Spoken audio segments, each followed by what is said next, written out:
पदार्थ का अनुभूति पहुंचेंगे ना, वहीं से शुरू कर रहा हूं। तो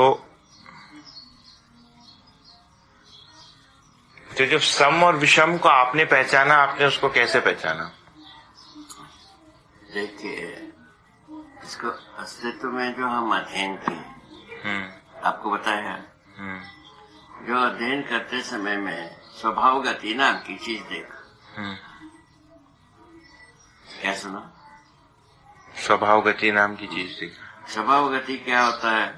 उसका दो स्वरूप देखा। एक तो है ना जड़ प्रकृति में, एक चैतन्य, ठीक है ना। चैतन्य प्रकृति में जीव संसार, मानव संसार आता, और जड़ प्रकृति में पदार्थावस्था, प्राणावस्था आता, ठीक है ना। इनमें जो है ना स्वभाव गति को देखा। कैसा देख लिया? प्रत्येक एक अपने त्वासहित व्यवस्था, जैसा मणित्व के साथ ही उसका व्यवस्था, ठीक है ना। धातु में धातुत्व होता, ठीक है ना। मृदत्व में मट्टी में मृदत्व होता, ठीक है ना। पाषाण में पाषाणत्व होता, उसके आधार पर व्यवस्था एक देखा। उसके बाद दूसरा उसी को क्वालिफाई करने की क्रम में और एक बात देखा। प्रत्येक एक अपने वातावरण सहित संपूर्ण होने की, संपूर्णता की बात। प्रत्येक एक जड़ संसार में हो, या इसमें जड़ संसार में प्रत्येक एक अपने वातावरण सहित संपूर्णता के साथ वो अपने त्वासहित व्यवस्था में भागीदारी पर काम करना बनता है। संपूर्णता पहले है, उसके आधार पर त्वासहित व्यवस्था बनता है। जड़ संसार मानव में क्या है? चैतन्य संसार में होके जीव प्रकृति में भी जीवन और शरीर के अनुसार जीवन काम करता है, इसीलिए जीवनी क्रम हो गए, वो उसके अनुसार काम करता है। इसको भी देखा, इसमें भी कोई परेशानी नहीं है। इसके आधार पर जीवों में भी त्वासहित व्यवस्था, समग्र व्यवस्था में भागीदारी की बात पूरा हो गई। मानव आ गए तो क्या विशेष हुआ? विशेष तो ये हुई, क्या क्या है?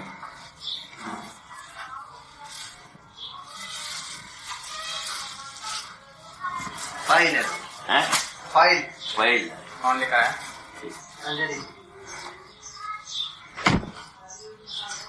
ये चीज ठीक बराबर। ये भैया कैसा है? क्या चीज है? खड़ा ऐसा रखना है कि ऐसा रखना? जो मुझे मिला ना तो थोड़ी क्या है ये? फोन है? वो जैसे फोटो में वैसे खड़ा रखना है। क्या चीज है ये? हाँ, जैसा तो एसिड है बाबा, एसिड सल्फ्यूरिक एसिड। अच्छा, मुझे मोबाइल करना रखो। इसी को तो लेने गया था।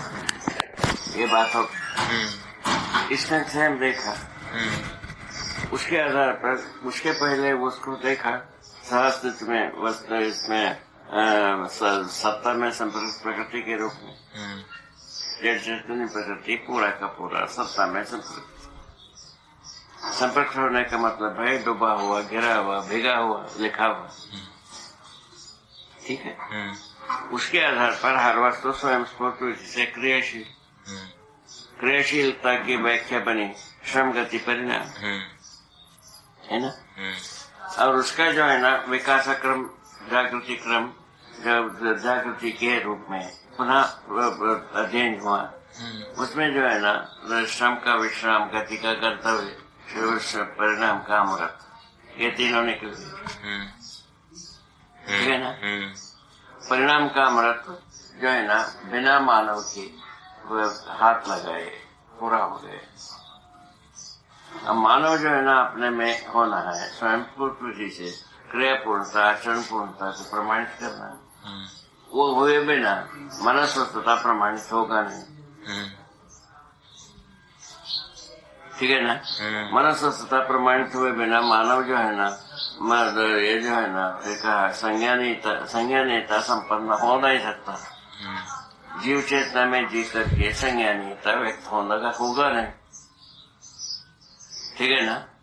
संज्ञानीयता के साथ जीने से संवेदनाएं नियंत्रित रहती, संवेदनाएं नियंत्रित रहने से व्यवस्था में जीना बनता है, ठीक है।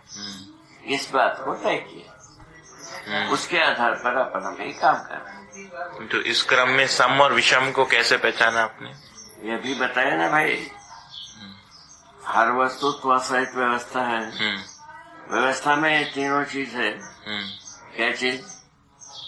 मध्यस्थ विधि से ये अपने को बनाए रखता है, ठीक है। सम और विषम विधि से परिवर्तन होता है, परिवर्तन होता है, माने मात्रात्मक परिवर्तन, गुणात्मक परिवर्तन होता है। हाँ, तो इसी में उसमें जो है ना, प्रकृति में व्यवस्था ये रख देखा तो भू के परमाणु अजीर्ण परमाणु को देखा, है ना। भू के परमाणु को अजीर्ण परमाणु में जब कोई अंशों को त्यागते हैं उसको भू के परमाणु अपना लेते हैं, ठीक है। इसको देखा तो इसमें जो है ना, जब कभी अजीर्ण परमाणु त्यागता है अपने स्वभाव गति में होता है। भू के परमाणु जब ग्रहण करता है तब अपने स्वभाव गति में होता है, इसको देखा। इसलिए से सम विषम क्रिया के आधार पर, जबकि विषम क्रिया है, हाँ वही में से त्यागना। मतलब सम जो है आपने उसको जड़ प्रकृति में, हाँ, ना, परमाणु देखा। हाँ, तो परमाणु के स्तर पर मात्रात्मक परिवर्तन में मतलब जो बढ़ना है इसको सम के रूप में पहचाना आपने, जो घटना है इसको विषम के रूप में पहचाना, और एक प्रकार से चैतन्य प्रकृति बनाए रखने को मध्यस्थ संपूर्णता के साथ अपने को बनाए रखना मध्यस्थ होगा, उसको मध्यस्थ कहा। ऐसा ठीक है। और ठीक है ना। अब वही चैतन्य संसार में, मानव प्रकृति में तो पूर्णता के आधार पर होता है।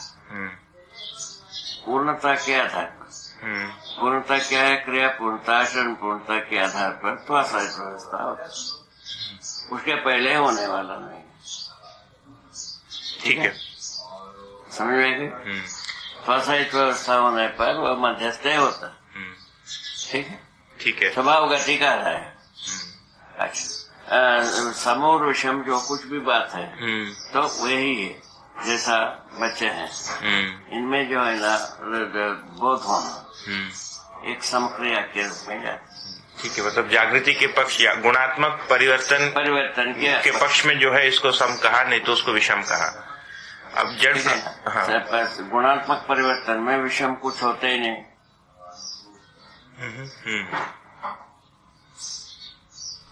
नहीं तो गुणात्मक परिवर्तन ही नहीं है, ठीक है। मैं समय ही होगा, ठीक है ना, ऐसा बात बन जाए, ठीक है ना। मानव में जो तब तक विषम रहता है जब तक जीव संसार में, जीव चेतना में जीते। मतलब गुणात्मक परिवर्तन मतलब वही सम हो गया, बाकी मतलब उसके अभाव में सब विषम है, उसको इस रूप में एक कहा। तो जब तक जीव चेतना में जीता है विषम क्रिया में भी जीता है, सम विषम में जीता है, मध्यस्थ आता है। मध्यस्थ क्रिया आने के बाद मध्यस्थ और समक्रिया में जीना होता। इसमें क्या होता है? क्या कुछ कहना है? साधो देखो क्या